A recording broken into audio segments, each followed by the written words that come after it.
افغانستان بنډار د نجیبې سره خدای دې وکړي چې تاسو ټول روغ او جوړ اوسئ او د نن خوندور بنډار تاسو په خدمت کې او دوه ډېرې مهمې موضوع تاسو لرو. نن تاسو کولی شئ چې لاړ شئ د بنډار انسټاګرام اکاونټ او فیسبوک پاڼې ته او هلته د نن د موضوع سره چې تاسو تړلې کومې پوښتنې دي هغه له موږ نه وپوښتئ. ایمیل رالیږلی شئ bandar@ariana.com د لارې او همدې سره دا وخت ما سره یو ایمیل دی عارف خان. سلام نجیبه جان خانم یلدا، برنامه مقبول بندار بینندگان عزیز آریانا. عارف محمدیار هستم از شهر هرات باستان. آرزوی موفقیت برای همه شما عزیزان دارم. زنده باد افغانستان. عزیز ما سپاس گذارم. از شما سپاسگزار عارف جان عزیز که از شهر زیبای هرات بر ما ایمیل کردین. تشکر و دیگه ایمیل ها هم آمده باز او را میخوانیم. سلام یلدا جان. نجیبه جان خوش آمدی. خوب هستی؟ بله ما خوش آمدی. مگم شما هیچ خوش آمدی. ما یلدا امروز قار کردیم. خواه خیر است. آشتی میکنیم پس کدام مشکل نه در این موضوع بی فقط نه. خواه سعید. یک سلام به تمام بیننده عزیز. آرزو میکنم همیشه خوشحال سرحال و صحتمند باشین. دوستان عزیز امشب من خواستم سمارق پلو به شما آماده کنم. میگه فهمیدیم نخ نمیشه میبینیم بعد از میبینیم سرتر از تایش صحبت میکنم. پلو له مرخیړي سره لازمه مواد: مرخیړي یوه قطعه 15 افغانۍ، وریژې نیمه کیلو 50 افغانۍ، رومي بانجان 3 دانې، ګشنیز یوه دسته 10 افغانۍ، مرچ او مساله د ضرورت وړ. نو اوس چې دا خواړه به یلدا جان تاسو څنګه تیاری؟ طرح مسایی نکن من قار هستم از پیش. خاصی است. دوستان عزیز اینجا آب مانده بودیم. آب ما جوش آمد. برنج در آب مندازیم. امروز کم نمک مندازیم. برنج ما که دانش نرم شد برنج صاف میکنیم. دوستان عزیز دوباره در دیگه کم روغن مندازیم. و این بانجرمی که اینجا داریم یک عدد دیگه شما توته میکنیم. بانجرمی رو که توته کردیم در روغن مندازیم. میمونیم بانجرمی کم سرخ شد. وقت بانجرمی سرخ شد اینجا سمارق داریم. دوستان عزیز سمارق اضافه میکنیم. نیم قاشق زردچوبه مندازیم. یک قاشق مرچ سرخ مندازیم. بازم یک کمک که بسیار کم نمک به خاطر که سمارق ما کم نمکی شود. خوب شور میدیم. بعد از دوستایی که در روغن آمد سمارق کمک خود نرم کرد. برنج ما رو که قبلا صاف کردیم پس دیگه اضافه میکنیم. کتمی بانجرمی و سمارق میکسش میکنیم. از 4 طرف جمع میکنیم. و اینجا زیره داریم دوستای عزیز. زیره رو دریش پاش میتیم. به مدت 10 دقیقه الی 20 دقیقه به دم میمونیم. وقتی که برنج ما دم کشید دغونی میکشیم دوستای عزیز. در پولی از یک میتونین شما قورمه آماده کنین و نمیتونین ایش ماست هم استفاده کنین. همراه فامیل نوش جان کنین. بسیار خوب. یک ایمیل آمده. سلام نجیبه جان، انشالله که صحت داشته باشین. مادر جانم همیشه ششته سلام میگه و برنامه تان همیشه با شوق و ذوق تماشا میکنن. تشکر متین جان، تشکر از شما، تشکر از مادر جانتان. و قرار بود که امروز شما ببینین که ما چرا ما یلدا خفه هستیم. الله یلدا ده حق من چی میگه؟ ده حق من چی میگه؟ ما راستین برآمد. مار است نی مار گفته نمیتونم برات خیر است. اقم صحیح نیست نی چی میگه؟ شما برین در سنپ چت من اونجا کلی کیسه است که چی در بین ما و یلدا چی گپا شده چی موضوع بود که ما راکت بحران کردیم سر یکی دیگه. خب نفر هنوز خبر نی. نن دو مهم موضوع دی. یو موضوع چې دا چې د رواني تکلیف باره کې موږ سره استاد اعظمي صاحب په خپرونه کې او که تاسو ګورئ څنګه چې موږ په افغانستان ګورو نو یو غټ مشکل موږ دا دی چې موږ کم تکلیف یا مرض لرو نو موږ هغه قبلونه صحیح ده. او زه تاسو دا وایم چې زما خپله دا تجربه ده چې زه فکر کوم تقریبا ډېره فیصدي چې د افغانستان د خلکو دغه رواني تکلیف او د هغې مختلفې وجې کېدلی شي. په هغې باندې به زه یم چې استاد اعظمي صاحب ښې خبرې وکړی شي. بله مهمه موضوع دا چې ټکنالوژي مخکې ځي، دنیا مخکې ځي، نو هغې سره موږ دا د یوناني دوایانې چې کومې دي خلک ډېر استفاده کوي او ډېر په نورو ملکونو کې هم چې دی په افغانستان کې هم ضرور رواج شوي. خو زه فکر کوم ډېر خلک د دې باره کې ډېر آګاهي یا معلومات نه لري. نو نن مونږ په دې باره کې هم په دې موضوع خبرې کوو. دغه موضوع مونږ شریک کړي که تاسو دې سره تړلي کومه څه ورته وایي پوښتنې لري نو هم له مونږ سره شریکولی شي. خو یلا جان برنج انداختی اینجا؟ برنج انداختم. میمانم که جوش بخوره دانش نرم شود. یلا جان دیگه از ما برده نمیتونی نفره. مگه مثلا آشپزی است که من یاد ندارم امی یک مشکل است. کاکا سفر شما آشپزی رو یاد دارین یا نه چای دم کردن؟ آشپزی رو یاد داری؟ که سفر که تمام بینه که ما روسی کدم خب نه من میرم کتت نجیبه جان نه ام با کتا خود ببرم نو زمونږ بنډار سره اوسېږي یا خپل ایمیلونه راولیږي یا هم د بنډار انسټاګرام اکاونټ یا د فیسبوک د له موږ سره په دې بنډار کې برخه واخلئ د ماخلو بنډار د نجیبې سره.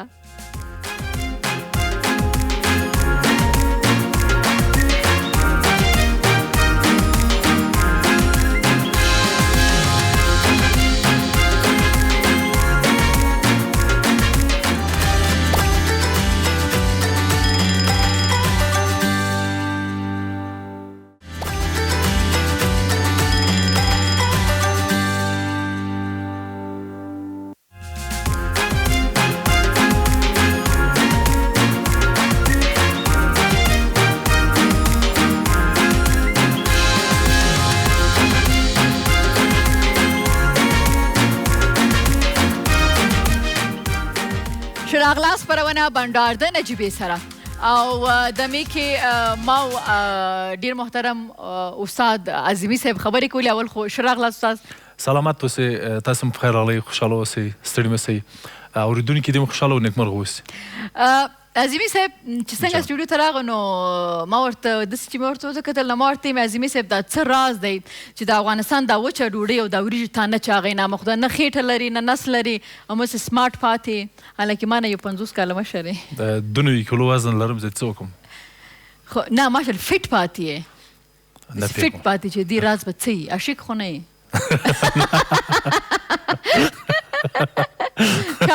نو مینه خو د ژوند یوه برخه ده کنه او ډیره ښایسته برخه ده. الله څوک انکار ترې کوي که نه کوي، زه خو نه ترې کوم. عظیمي صاحب ډیره ښایسته برخه ده. دا اوس د ما د دې تکرار تا کته او بالکل کنه نو په دې باندې بیا ما ورته خبرې کوم. ښه زموږ نن چې کومه موضوع ده هغه رواني یا اعصابي ناروغي ده د انسان په وجود باندې څه اغېزه لري. ځکه اکثرا موږ دا وایو چې نو بس څه فرق خو نه کوي، موږ روغ جوړ یو، خپل روزانه کارونه کوو او موږ ته هغه نشته. نو آیا واقعا هم داسې ده چې هېڅ اغېزه په بدن باندې نور دا ناروغي نه لري؟ نو زه فکر کوم چې یو ویډیو کلیپ ګورو بیا بېرته راسانه کېږو خپل موضوع ته ادامه ورکوو. عصبي یا رواني ناروغي د اعصابو نه پرته د انسان په بدن باندې هم بدې اغېزې کوي. د انسان د پوستکي ښکلا له منځه وړي او انسان له اصلي عمر نه زوړ ښکاري. د سترګو ښکلا یې له منځه ځي او پوستکی یې ګونځې کېږي. کوم څوک چې عصبي تکلیف ولري د سر ویښتان یې هم تویېږي، د بدن هورمونونه یې کمزوري کېږي او په دغه ناروغانو کې د وینې فشار او د وینې شکر هم لوړېږي او همداسې په دغه ناروغانو کې د زړه ضربان لوړېږي چې دا د ناروغ لپاره خطرناکه دی. عصبي ناروغي د ناروغ انسان حافظه کمزوري کوي او نشي کولای چې کوم څه په یاد وساتي. عصبي ناروغي د انسان بدن هم د ناروغیو په مقابل کې کمزوري کوي او یو عادي ناروغي کولای شي چې انسان له پښو وغورځوي. د عصبي ناروغي یو مهم ټکی دا دی چې ناروغ انسان نشي کولای کوم څه چې خوري هغه هضم کړي او بیا ورته نسناسته یا پیچش پیدا کیږي. او بل مهم ټکی دا دی چې د ناروغ انسان عضلاتي سیستم هم کمزوري کیږي، یعنی چې د ناروغ انسان هډوکي هم له منځه ځي. او تر ټولو مهم ټکی دا دی چې د ناروغ انسان د وینې جریان هم کمزوری کیږي، یعنی بدن یې نشي کولای وینه په هغه اندازه چې بدن ورته اړتیا لري پمپ کړي. نو نن دا موضوع موږ ول راغستې ده. زه به دا یم چې همیشه دا خبره کوم چې ما ډېرې پیسې نه دي ګټلي خو ما ډېر ښه دوستان زه لرم او په هغې کې یو عظیمي صاحب هم دی او کله کله چې دی داسې څه شیان وګوري په سوشل میډیا کې دغه کې نو خامخا د کنسرن دی چې ما ته نصیحت هم کوي او بیا زه چونکې شوخي کوم نو هغه زه لږ په ټوکو واخلم بیا په ده باندې لږه بده لګېږي او دا نن موضوع چې موږ اخیستې هغه هم دې دپاره اخیستې ده چې په تېرو څو ورځو کې تاسو ګورئ یو موضوع راپورته شي بیا بله موضوع بله موضوع ولې داسې ده او دا ټول هغه خلک دي چې هغه زه فکر کوم چې رواني تکلیف لري او ځکه راځئ چې اول خو دا پوه شو چې دغه موږ چې راغسې اول د رواني تکلیف په وجود باندې څه فرق لري. زه دا خبره کوم چې یو انسان روغ په صحت که نه په مزغو باندې اعصابي یعنی رواني تکلیف ونه لري نو د هغه اولنی فوکس په خپل ژوند باندې څنګه خپل ژوند ښه کړي، څنګه د هغه د لاس د بل ته فایده ورسېږي. او که داسې تاسو نه ګورئ او څومره خلک داسې ګوري چې منفي خبرې منفي کار ته همیشه توجه نو په دې باور لري چې هغه به رواني تکلیف لري او هغه د هغې څه وجه کېدی چې هغه به ناظمي صاحب ته پته وي. مننه، سلامت اوسئ نجیبه جان. پرته له شکه چې په دې ټولنه کې او په دې هېواد کې په دې سیمه کې په حتی په سیمه کې په کوزه پښتونخوا ده که بره پښتونخوا ده خلک وروسته پاتې دي، سواد نسته، لوست نسته، له هغو پورې چې حقیقت راځي محرومیان هم ډېرې دي پرته له شکه، له هغو چې رښتیا راځي دروغ وخته کلی وران کړی، دوړې یې کړی، او یا هغه پخواني رژیمونه به یو کس به اعدام که بیا به وروسته تحقیقات وکړي د دې څه ګناه درلوده، د څه ګناه درلوده. مثلا زموږ پرون هم یو مېلمانه راغلی، موږ ورسره خبرې کړې، فرخندې سره څه وشو هغه چې ژوند یې ته لاس ورکړو، څنګه مرګ یې هغې له ورکړو، هغې نه وروستو محکمې مو ویل ټول ویل چا بې ګناه وه پرته له شک. نو څه خپله دغه هغه یې مو اوس وایي چې موږ اشتباه کړې، دا څوک چې دا په دې مرګ کې نقش لري. اصلي بحث دا ده نجیبه جان چې تاسو یو وخت په اول کې تاسو یو پوښتنه وکړه چې تاسو ولې سمارټ یې، زما په اړه مې ویلې. زه تاسو زما د 10 کلو مخکې عکسونه وګورئ، ډېره به م خوا راته بده سي، ډېره به م خوا راته بده سي. ما په یوټیوب کې ډېرې خپرونې درلودې ښه دغه وخت، هغه عکسونه، هغه څېره، هغه قواره، هغه زما یو وخت کې خوند را نه کړ، ما ویل دا چی دي، دا یو خو هغه حالات و چې زما خبرې په هغه وخت کې ډېرې پخې نه وې، یو هغه اړخ و چې هغه ما لرې کړې، ما لیسته که دا څه دي اوس، که خلک اوس دا خبرې د ما واوري، زه خو اوس په دې باور نه یم.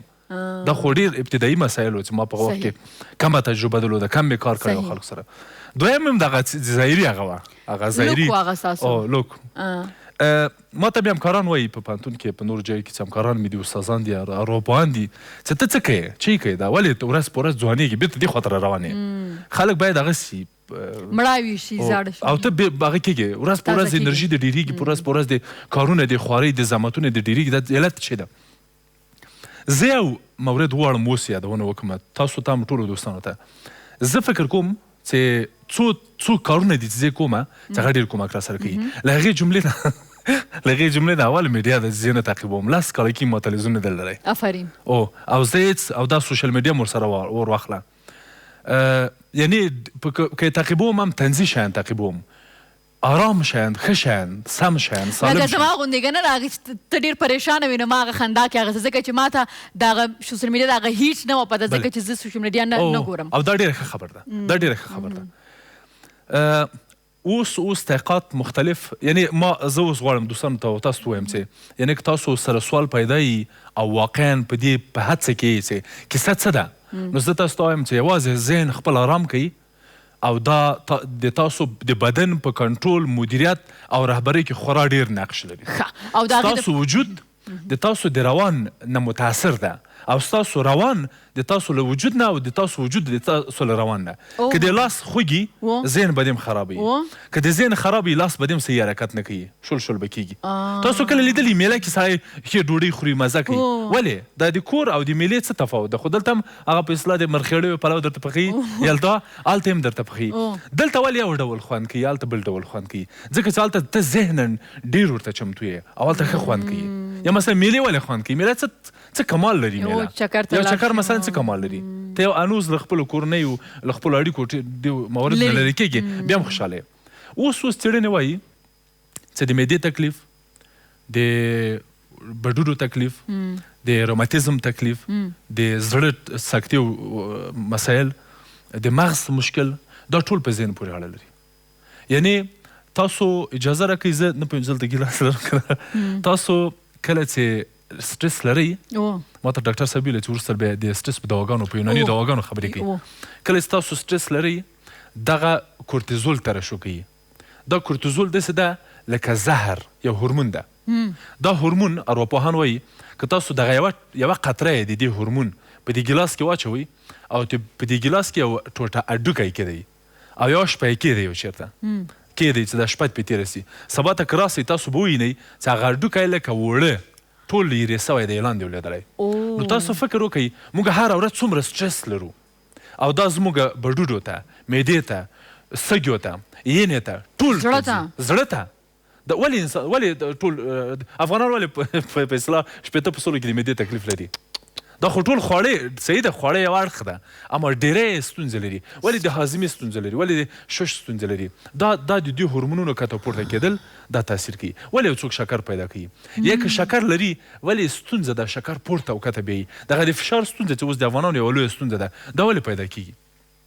دا د بډوډو ستونزه، یا مثلا همداسې د سکتو ستونزه، همداسې د غوړو ستونزه، کورسترول، دا ډېری ستونزې، حتی د سرطان نه ده، ډېری خلک په دې باور دي چې دا یوه افعا ده، یو هغه ده یو شایعه ده د سرطان په نامه چې نسته دوی داسې وایي چې په دنیا کې د سرطان په نامه چې نسته یوازې فوبیا یې ده وایي وخت کې یونان کې یوه ناروغي راغله وایي د ناروغۍ ویلې چې زه 1000 کسان وزنم بیا وایي چې 13,000 کسان مړه سو بیا وایي دا خلک راغلل ناروغۍ نه یې پوښتنه وکړه افسانه ده چې تا خو ویلي وو چې 1000 کسان وزنم وایي ما 1000 کسان وزلي او 2000 نور ډار وزلي ویرې وزلي دي یعنې ډېر ځله دغه ویرې دغه ډارونه دغه سټرسونه دغه انزایټیانې دغه خفګانونه دغه تشویشونه د انسان وزن ډېروي خوب یې خرابوي اشتها یې خرابوي شکر یې لوړوي د خلکو وزن کمیږي ورسره په ډپریشن کې خو یا وزن ډېرېږي یا کمیږي دغه هغه څه دي چې متاسفانه بېرته راځو او دا کومې وجې خبرې دي چې موږ د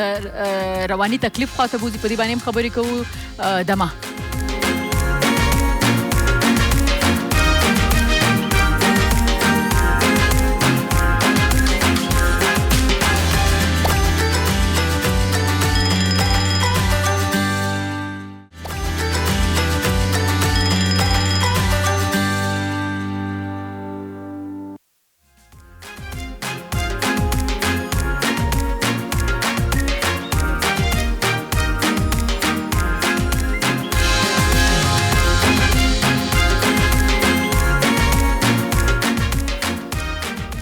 یو ور بیا شو راغلاس خپرونه بنډار د نجیبې سره نو خبره داسې ده چې که موږ یې ومنو که ونه منو موږ چې په کومه جامعه کې یوازې د افغانستان نه په ډېرو ځایونو کې ډېر خلک رواني تکلیف لري او زموږ دپاره د فایدې او د ګټه خبره به ده چې موږ هغه قبول کړو او اوس راځم د عظیمي صاحب ستاسو نه مې اولنۍ پوښتنه دا ده چې څنګه وکولی شو چې د دغه رواني تکلیف نه مونږ لرې پاتې شو یو رواني تکلیف دا هم دی چې مونږ د یو چا نه بغیر د څه وجې نه نه پیژنو خو مونږ نفرت ترې کوو صحیح ده دا په ښځو کې هم شته په سړو کې هم شته بد هم راځي مونږ وایي پلانې هم بدې راځي بیا د هغه چې بد هم راځي بیا مونږ څه کوو بیا نو چونکې مونږ هغه دومره نه پیژنو خو د هغه دپاره منفي تبلیغات کوو د هر خپل وس مطابق سم زمونږ په وس کېږي که په سوشل میډیا کې وي هلته یې کوو که هلته نه نو مثلا په کور کې مثلا ښځې چې د یو بل سره نه جوړي نو چې یو محفل کې کښېني د یوې ښځې بد وایي سړیان هم همداسې کوي نو دا هم زه فکر کوم چې رواني پوښتنې دې ګوره ډېرې سوې ډېرې شوې که نه نو دې ته یو زه به کوشش وکړم چې پرله پسې صحیح ده اول خو باید یادونه وکړم چې په هر هغه ټولنه کې چې ناروغ خپله ناروغي نه مني هغې ټولنې ته ارواپوهان نابالغه ټولنه وایي نابالغه ټولنه یعنې کله چې څوک بالغ نه هغه شي هغه بیعقلي ماشوم یې ماشوم پوخ نه یي که نه پوخ نه یي ډېره شدیده مه وایه ماشوم یې که ماشوم ښه صحیح ده زه دغسې یم که نه یو وارې رپټ فایر کوم ځکه چې بیا خلک وایي چې دا هم نابالغانه حرکت ده چې نجیبې وکړه ګورئ اول خو په وروسته پاتو ټولنو کې څوک خپل عیب نه مني څوک خپل غش نه مني په نوره نړۍ کې ډېر راحت راځي درته سایکولوژیست وایي چې ګورئ استاد زه دغسې یو عیب لرم دغسې یوه ضعیفه نکته لرم دغه را سره مرسته وکړئ زه قوي یې کړم ګوره زه په ترقي یافته خلکو کې هم څو ځله مې تاسو ته ویلو تاسو علاج کړی د هغې نقطې ما په دې کال یو نیم کې عظمي صاحب نه ډېر علاج کړی راته وایم دغه یو حل دویم ځینې خلک دي چې پرته له کومې وجې له تا نه بد وړي مثلا ډېر داسې خلک دي چې ځان ته یې ځینې چوکاټونه جوړ کړي صندوقونه هغه یې جوړ کړي دي کریټونه په هغو کې ولاړ دي مثلا په هغې کریټ کې د تا د ټیکري نه په سر کول نه جایږي دا د کریټ ده د ځان ته کریټ جوړ کړی په هغې کې ولاړ ده ښه په هغې کې هغه خلک ښه خلک دي چې هغوی ټیکری په سر کړی هغه خلک ښه خلک دي چې هغوی تورې جامې وکړي هغه خلک ښه خلک دي چې هغه په سر کې هغه بوجۍ نه یا شنه بوجۍ شرل کارت برکا هغه په سر کې وبسطي هغه کارتن کې کینی هغه ته دا کسان ښه بل کارتن چې ده یو چوکاټ ځان ته جوړ کړی چې هر څوک خاندي هغه بد دي اوس که نجیبه خاندي که عظمي خاندي که یلدا جانه خاندي دا ډېر سپک خلک دي دا بد خلک دا ډېر فضول خلک دي ښه او هغوی به هغې د دریزه به خبره خود به یي ټول شیان به یې همدغه شی ژوند به دنیا به یې همدغه یي یعنې زړه به یې پاک وي هغه به لري سینه به یې پراخه وي ډېر راحت به خاندي سټوډیو کې صحیح که په یو پوهنتون کې پروفیسور وي خاندي په سټوډیو کې څه دریم ځینې ارزښتونه لري مثلا تاسو چې کله تېرېږئ په لاره کې پښې هم باید غږ ونه کړي صحیح اما تاسو پښې غږ کوي بنان باید دې ښکاره ځي یا مثلا دوی کوشش کوي چې د بنډار غوندې یوه خپرونه ولري اما نه لري نیسي کولی چې ولري بنا ته بده یې اوس وجه باندې پوه شوې هغه خلک چې پرته له وجې پرته له دلیله پرته له کومې مسلې له تا بد وړي پر نفس اعتماد نه لري ظرفیت یې ټیټ ده مشکل لري راځي په فاتحه کې په مجلس کې دا تخریبي دا عظیمي نه ده دا یلدا جانه نه ده دا نجیبه نه دا ډېر بد داسې ډېر بد خلک دي دوی ځکه چې دوی نسي کولی چې د یلدا غوندې وغوړي کړي د نجیبې غوندې خپرونه مخته بوځي مثلا د عظیمي غوندې کیني یو چېرته خبر وکړي صحیح دوی هغه خپل هغه نه ویني خپل ځان هغه ځای کې نه ویني یا دا یو حرکت ده دویم ځلم داسې کېږي چې دوی غوښتل یو وخت کې نطاق سي دوی غوښتل یو وخت کې ډاکټر سي یا شپز سي دوی ونه سوه کولی اوس پرته له وجې هغوی سره مینه کوي مثلا چېرته چې څوک ویني چپنې اغوستې ده بس که هغه ښه سړی ده که بد سړی ده مینه ورسره کوي اخلاص ورسره کوي دا دواړه د پر نفس ټیټ اعتماد اغېز ده څوک چې په ځان باور ولري مثلا هغه څه چې دوی غوښتل چې جوړ شي نو ونشي نو بیا هغه چې هر څوک که هغه ښه که بد یې هغې ورسره مینه لري یا اخلاص کوي ډېر خوند ورکوي او یا ډېر بد ترې وړي دا دوه حالته راځي پکې یا مثلا څوک چې پر نفس اعتماد یې ټیټ ده یا هېڅ آرایش نه کوي خشره ګرځي چې یو ور د خلکو راپام نسي او یا دومره آرایش کوي چې بیخي ځان نه یو بل شی جوړ کړي بابا ځان نه جوړ کړي دا په ډیری مواردو کې زموږ ګیله نه ده پکار له دوی خلکو نه صحیح ده تا هغه هم نه ده ورته پکار چې په دوی باندې نیوکه وکړو چې ولې داسې کوي ولې داسې کوي دوی سره باید مرسته وسي دوی سره باید کومک وسي چې دوی له دغه ضعف نه او دغه کم ظرفیتۍ نه چې دوی لري راپورته کړل سي او دوی سره به دوی په کچه برخورد وسي نو اوس دا راته وایي چې دغه تکلیف نه لرې پاتې شو یا چې زموږ د جامعې ډېر غړي په دې مرض باندې اخته دي د دې علاج څه ده زه غواړم دا ووایم چې ټولې ناروغۍ اروایي ناروغۍ چې د هر یوه یې خپله درملنه لري یعنې لکه مثلا په جسمي ناروغیو کې معده ځان ته درملنه لري بډوډی ځان ته به درملنه لري سږي وینه او دا ټول هر یو ځان ته درملنه لري دوی ته باید خپلې ځانګړې درملنې وکارول سي په ارواپوهنه کې هم همدغسې ده په اروایي ناروغۍ کې څوک ډپریشن لري څوک انزایټي لري څوک مانیا لري دا هره ناروغي دا چې موږ داسې د کریټونو خبره وکړه د 3 کریټونو کې چې ځان نه بند کړي دي دا چې د هر چا نه په چوکاټ کې چې بند کړي دي دا چې د هر چا نه بد وړي د دوی د نیګیټیویټي څنګه زه به یو شی درته وایم زه په یو ټولنه کې ژوند کوم صحیح ده مثلا په هند کې ژوند کوم په دې هند کې څو مذهبه دي فکر کوم چې یاره د هغوی خو خپل خدایان هم څه 200 نه زیات دي ګوره یو څوک له دغه ځای پورې پرتوګ اغوندي یو څوک هېڅ نه اغوندي یو څوک ټول ځان پټوي صحیح زه څه کار لرم زه باید یو بالغ انسان پایس هر انسان ته ازادي ورکړم څوک داسې لونګۍ تړي څوک داسې هغه پرېږدي څوک ویښته قیچي کوي څوک یې نه قیچي کوي څوک یو شی ته عبادت کوي څوک یې غوا ته کوي څوک یې بوت ته کوي په ما یې څه زه د یو بالغ انسان پایس باید د ده عقیدې ته احترام وکړم اوس دغه تکلیف چې ما او تاسو په خبرو کې د رواني تکلیف د دې د څونه تاسو تشریح کړئ دا معلومیږي چې زمونږ 9.9% خلک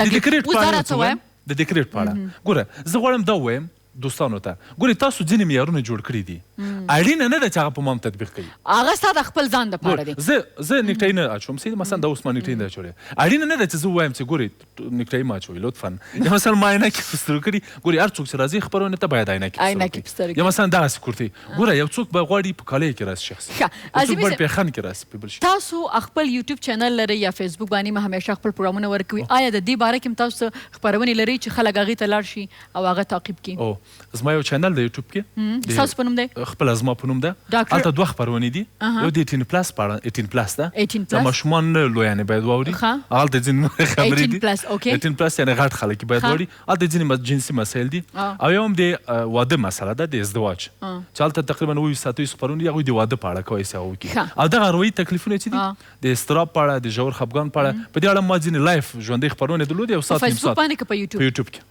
په یوټیوب کې نو تاسو یوټیوب چینل په څه نوم باندې دی شرف الدین فاصل اعظمي دا څنګه پوښتنه دا څنګه مطرح شوله دا ځکه مطرح شوه چې زموږ خپرونه کې موږ په موضوع وغواړو چې ډېرې پراخې خبرې وکړو که کمې پاتې شي او ډېرو خلکو ته سوال پاتې شي نو ولاړ شي ستاسو یوټیوب چینل ته چې هغلته مسخت دوستان داسې فکرونه کوي زه غواړم خپل یوټیوب ته کمپاین وکړي نه هغه ما په دې باندې ویلې چې دا به ښیي چې هغې لاړ شي هغلته او 9.9% ټولنه چې په داسې تکلیف دی نو موږ هغه په نیم ساعت کې نشو کور کولی په خپرونه کې نو دا دی چې د شریف الدین صاحب زه هره اونۍ په خپل یوټیوب کې 2 خپرونې لرم یوه یکشنبې خپرېږي یوه سه شنبې صحیح ده یو په دري ده یو په پښتو ګریټ نو تاسو لاړ شئ نو زه فکر کوم چې تاسو مشکل به حل شي هغلته صحیح ده یو وارې بیا د یوټیوب ځینې خلک هغه هم تاسو لري یوټیوب چینل څه شرف الدین فاصل اعظمي په انګلیسي اوکې یو بل مشکل هم ده ډېری خلک دلته راځي تاسو ته زنګ وي بل ته زنګ وي بل ته زنګ وي هغه بیا کله کله ما ټلیفون ورکوي ما هم په عذابوي لږ لږ هلته زموږ په همغه یوټیوب کې فیسبوک کې په ټولو شبکو کې زه فعال یم هر چېرته سوشل میډیا سته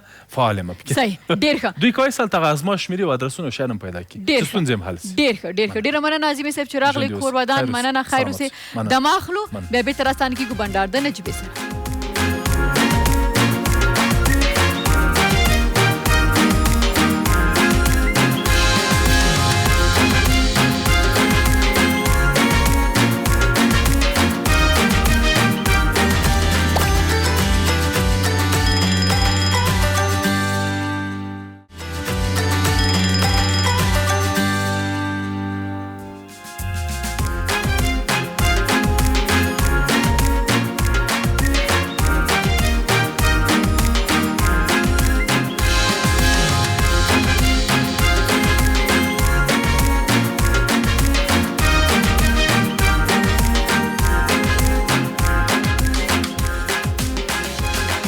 یو وارې بیا شراغلاس خپرونه بنډار د نجیبې سره موږ همیشه اورېدلي دي چې یوناني دوا او یوناني دواخانه او دا صحت دپاره ډېره فایده لري هېڅ ځلل نه لري نو ځکه موږ نن په خپرونه کې په اول ځل باندې داسې مېلمه تاسو ته لرو چې هغه متخصص دی د طب ګیاهي نو ګیاهي موږ دوی وایي چې ورته وایي موږ او تاسو یې پېژنو د یوناني په نوم باندې له ما سره ډېر محترم محمد رفیق کاظمی ناست خوش آمدید بسیار تشکر در خدمت شما هستم سلام خدمت شما و بینندگان عزیز تلویزیون آریانا تشکر اول زو دا پیکیج ګورو چې کوم د زمونږ په نظر باندې یوناني او د دې په نظر باندې ګیاهي دغه ګورو او بیا بېرته راستانه کېږو افغانستان په دودیز ډول یو اسلامي هیواد دی په تاریخي ډول د عنعنوي درملو یو مخکښ هیواد هم دی د مثال په توګه ابو علي سینا ابو نصر فارابي د درملو بنسټ کېښود که څه هم د افغانستان خلک نن ورځ د بوټو درملو ملکیتونو څخه خبر دي خو یوناني درمل په ځانګړي ډول او خورا محدود شتون لري دودیز یا یوناني درمل د فزیکولوژي پر اساس د درملو یو میتود دی په یوناني درملو کې په طبیعت کې ټول عناصر په شمول د بوټو معدنیات او څاروي شامل دي دودیز یا یوناني درملنه په انساني ټولنه کې یو له پخوانیو مالجوي طریقو څخه دي چې د مخه عصري درمل د مختلفو هیوادونو لخوا کارول کیږي او د مختلفو هیوادونو دودونه کلتورونه د هغه د پراختیا نښې دي که څه هم عصري درمل په پراخه کچه وده کړې دودیز یا یوناني درمل لا هم په ډېرو هیوادونو کې خپل ځای ساتلی دی دودیز یا یوناني درمل په وروستیو لسیزو کې په ثابت ډول وده کړې په ډېرو هیوادونو کې خلک نن ورځ د ناروغیو درملنې سربیره د طبیعي ناروغیو درملنې لارې لټوي او غواړي چې د یوناني درملو سره د ناروغیو درملنه وکړي ښه نو موږ کله کله داسې وایو چې یوناني علاج به ډېر زیات اسان دی دا هم له ما سره د هغې سرټیفیکیټ دی او اوس به هم نو دې خبرو ته دوام ورکو چی فرق از بین یونانی و گیاهی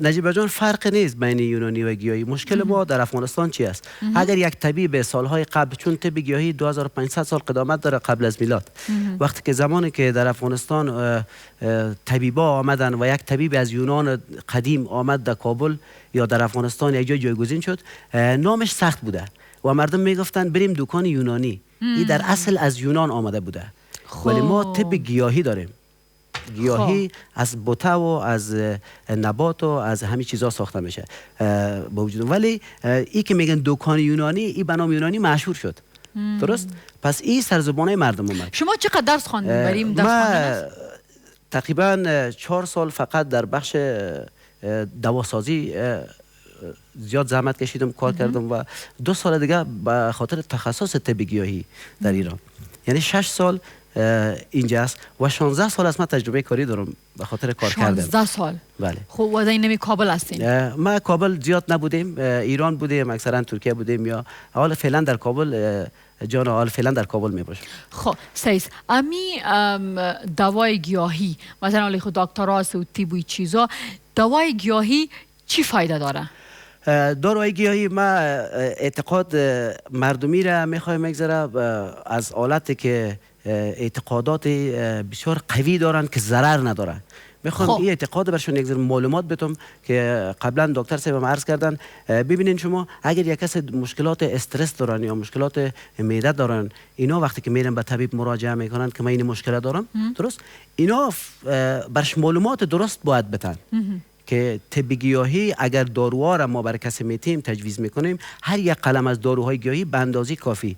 مثلا بابونه است، اگر کسی میره به خاطر استرس از استفاده میکنه، بابونه چیز نیست که ما فقط تعریف ازش داشته باشیم که این چیز از خوبی داره، خوبی داره، چقدر از خوبی ها از این تعریف میکنیم، اما ما باید برش بگوییم که دوز مصرف از این چقدر است در طول روز، در طول 24 ساعت. نه که به عنوان از این که مثل که چای دم میکنن یک مشت بندازن داخل یک ترموز یا یک چیز چای دم کنن یا اینو بجوشونن، اینا هر کدام از این کیفیت خاص خود داره. اگر به اندازه درست استفاده نکنن، نه تنها ضرر بلکه چندین برابر مشکلات خلق میکنن. بسیار خوب. بسیار میگم که خاموش باشین که در برنامه لایو صدایتان در استودیو میآید.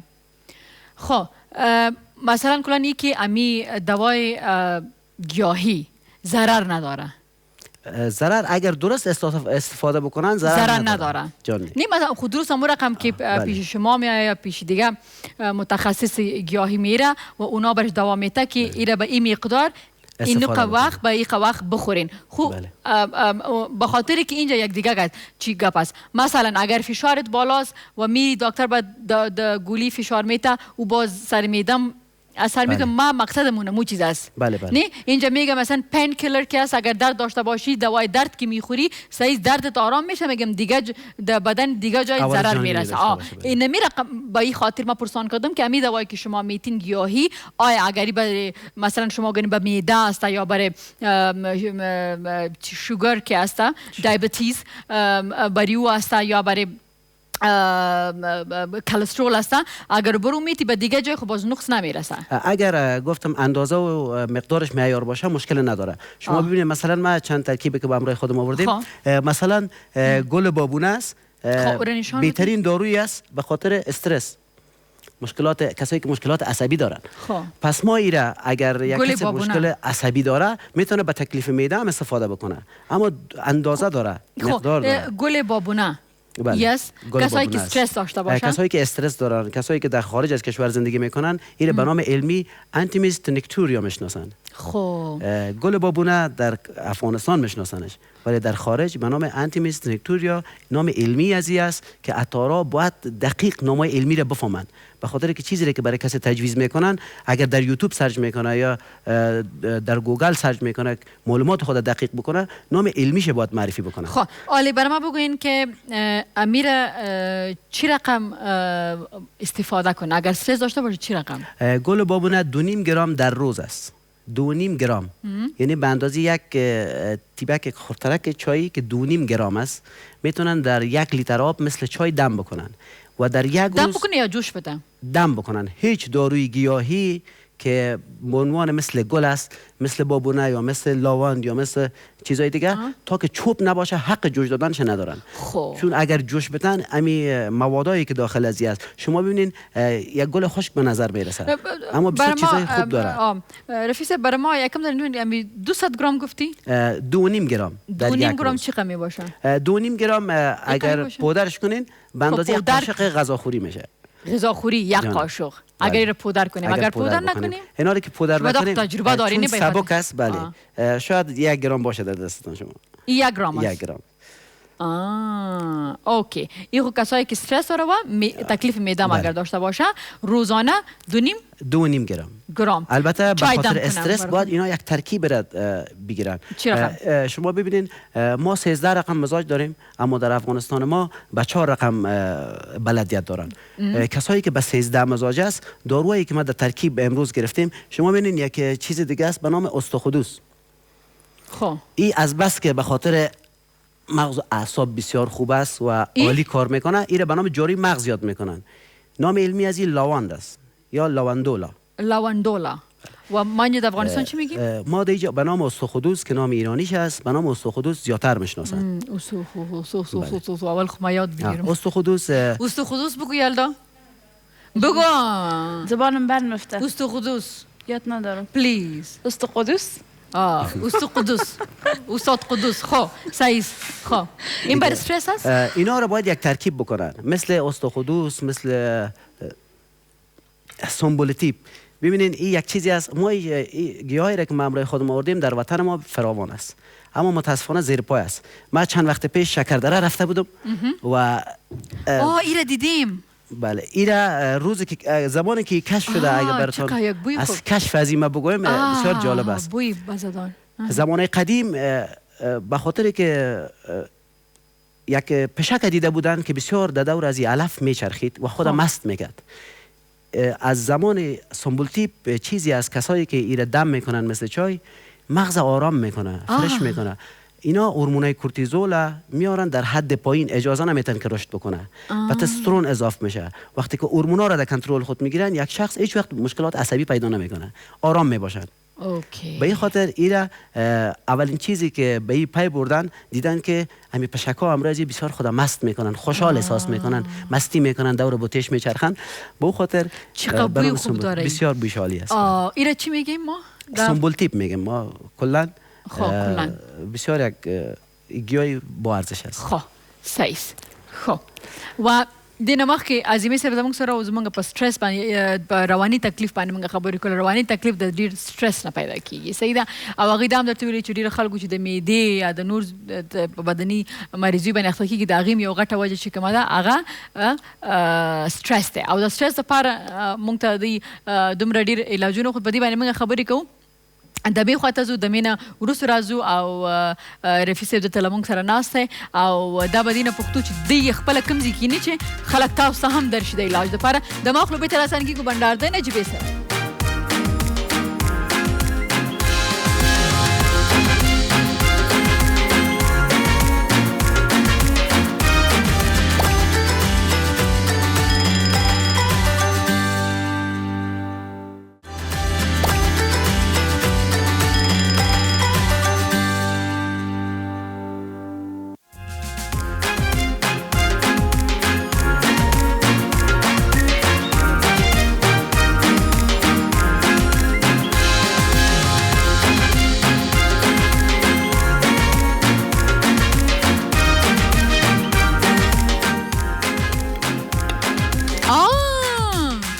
راغلاست پرونه بنډار د نجیبې سره. دا یو نوه چټني ماته چې دی نو کاشوق بیار خب راوړې ده و این چتنی از چی است و برای چی خوب است؟ تشکر. این چتنی از لبلبو است و در افغانستان من ندیدیم که از این کسی استفاده کرده باشه و چون بسیار تند است، یک ترش است و این یک چیزی است که ضرر نداره. تندی از این خود از این برای معده خوب است، برای کمخونی خوب است. چی میگین؟ تندیش ضرر نداره؟ تندیش ضرر نداره چون امروی اصاره میخک ساخته شده. اصاره میخک خودش یا همین لونگ میگن، میخک لونگ خود از این اسید بلاکر است. به خاطر این بسیار چیز عالی است. واقعا مزه‌دار بود. آها کسایی هست که تندی و ترشی را خود مگم از تکلیف معده نمیتونه بخوره، امی برای شما است. خب اونجا دیگه چیزا ماندگی هست؟ اینجا یک دو قلم از داروی دیگه است که مردم زیاد ایره خوب میشناسن. کنجد است. کنجد است. اما این یک چیز است ایره که در نان میندازن، نانی که پخته میکنن زیاد خوش داره. ما فقط به صورت ایره میشناسیم که مثل نان استفاده، در روی نان استفاده میکنن یا کدام وقت اگه حلوای کنجد خورده باشید. اما در اصل که چه خواصایی داره مردم آگاه نیستن. قوی ترین دوای تقویت حافظه است. مخصوصا کسایی که در سنین خرد هستند میرن چیزای بسیار عادی و پفک و نیفهم چی و چی از بازار میخرن.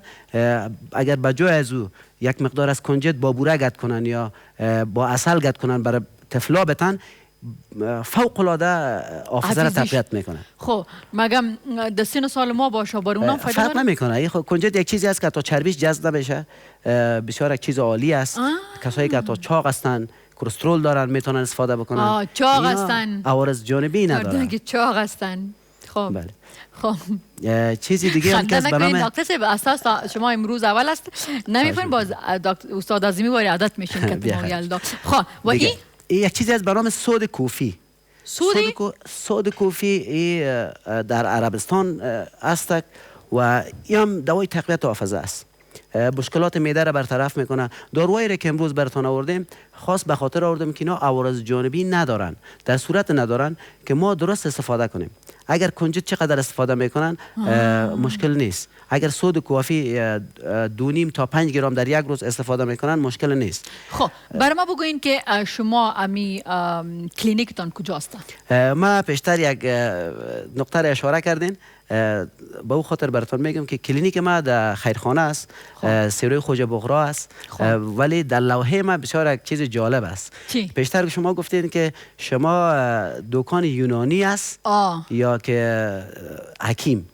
در لوحه من نوشته است حل مشکلات با داروهای گیاهی. خب سیس نو څورتوي چې اوس دوی ته ما وویلې چې تاسو به د هر سنه ماته لږ لږ راکې مقدار برابر زه به بلې هفتې پورې خورم او که بلې هفتې پورې د دې نه نوره لیونۍ شوې م نو بیا به دی رانیسي او که جوړومه نو زه به په ځان باندې تجربه کوم. خو زه ته واقعا دومره تکلیفونه او مریضیان زیاتې شوي چې ډاکټر ته لاړ شو دومره یو کور دوا راکوي هغه چې زموږ یو مرض جوړوي 20 مرضونه نور راکې پیدا کړي. نو داسې چې قدرتي شیان وي او هغې نه موږ استفاده وکړو نو څومره خبره ده. نو ګورئ بنډار څومره فایدې لري. اعظمي صاحب راځي تاسو ته د خبرو د خپل د روحاني ستاسو چې کوم تکلیفونه د هغې مشکل د ستاسو حل کېږي او نن وګوره دومره ښه موږ ته میلمه رفیع کاظمي لمونږ سره دی چې هغه متخصص دی د ګیاهي او دا ډیره ښه خبره ده. نو ښه دا خو شو ټول هغه شیان چې اعصابو ته فایده لري. زمونږ سټرس کموي، زمونږ یاداشت یعنی میموري چې ده هغه ورسره ښه کېږي. صحیح ده. او د دې مقدار څومره پکار دی نو هغه تاسو د په کابل کې او که کابل کې کوم خلک نه نو هغې کولی چې بنډار @Ariana ټلویزیون باندې موږ ته ایمیل راولیږي او د هغې د لارې موږ د کاظمي صاحب شمیره را تاسو سره شریک کړو. تاسو هلته له هغې سره تماس ونیسئ او خپل مشکل حل کړئ. ښه او دا راته وایي چې د ستاسو د دې ګیاهي د لارې د کومو مرضونو علاج کیدای شي؟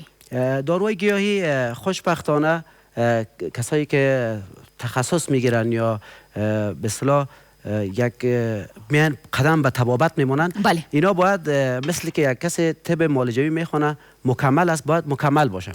به خاطر که به هر بیماریایی که هست داروهای خاصی است. خداوند چیزایی را آفریده که اگه ما بیاییم از نزدیک ببینیم اینقدر اینا برای امراض خوب است. مثل که ما اکثرا برای کسایی که مشکلات معده دارن در افغانستان ما مشکل معده و استرس به نهایت زیاد است. خوراکای غذایشان فرق میکنه، سیستماش فرق میکنه، چی چیزا باید استفاده بکنن. اما در ما میخوایم که یک آلت باشه. بسیار تشکر. یک آلت باشه که مردم از این آلت بخیر بیرون بیاید و مثلا شما میگین که هر مرض دوا داره، گیاهی دوایش داره. تمام بیماری ها را گیاهی برشان راه حل سنجیده. حتی فیزیوتراپی های ما داریم، فیزیوتراپی سنتی سنگی که فعلا در جایی که ما می باشم خودش یک مرکز فیزیوتراپی سنتی ساختیم. به خاطر چی؟ به خاطر که یک طبیب یا یک متخصص وقتی که قدم میمونه تمام اینا رو باید در نظر داشته باشه. حتی بیماری های سرطان ما میتونیم با بسیار داروهای ساده کنترل بکنیم. کسایی که بی اولاد باشن شما ببینین کسایی که من مثلا گاهی وقتا کسایی که بر من مراجعه میکنن من تقریبا تا 80% از مردم مخصوصا از خانم‌ها را وقتی که مراجعه میکنن که اولاد ندارن اگر من یک تست تیروید برشون میتونم غده‌ای که نشر میکنه به خاطر تیروید میگنش این یک غده است که هورمون میسازه و کسایی که کمکار یا پرکار هستند مشکل می داشته باشن و اولاددار نمیشن. اما متاسفانه اینقدر اینا دوای تقویتی میگیرن که از او برش دیگه خدا میفهمه که از یک انسان چی ساخته میشه. اما اگر یک چند تا تست ساده بکنن این امکان نداره که کسی بگن ضعیف است این اولاددار نمیشه یا به اصطلاح این نمیفهمم سنش کلان شده اولاددار نمیشه. اینا باید یک تست تیروید بدن. اینا یک چند تست بسیار ساده است و احتمال زیاد داره که نتیجه خوب بگیره. تشکر از اینکه آمدین، تشکر از این علمی که شما حاصل کردین و حال خدمت مردم خود میکنین و میفهمین که بدبختانه در افغانستان امی بدبختی زیاد است. رقم مریضا است. دکتر خوب و اگر دکتر خوب هم هستن اگر بر دوام میتن و نمو دوام به پیشتر گفتم اگر زیاد بخورن یک مرض جور میشه، دو سه دانه مشکل دیگه پیدا میشه. مگم از طبابت شما گیاهی که برای ما برش میگیم اگر برای شما او را چی میگه که معالجه کنه. بله. سید داری ما میفهمیم بسیار خوب است نه؟ خب شما خب معالجه کنه دیگه ای با اونام خوب است. برای ما بگوین که زیاد قیمت است یا ارزان؟ اتفاقا بسیار ارزان است. خب قبلا ما میخواستم که این سیستم بیخی از بین ببرم. شما ببینین ما طفلی که به دنیا میاد هنوز چند روز ازش نگذشته برای به جوانی و بادیان و گوتی و نمیفهم چی و چی میکنه. من اینا رو مخالف هستم. به خاطر چی؟ ما بهترین عرقیات داریم.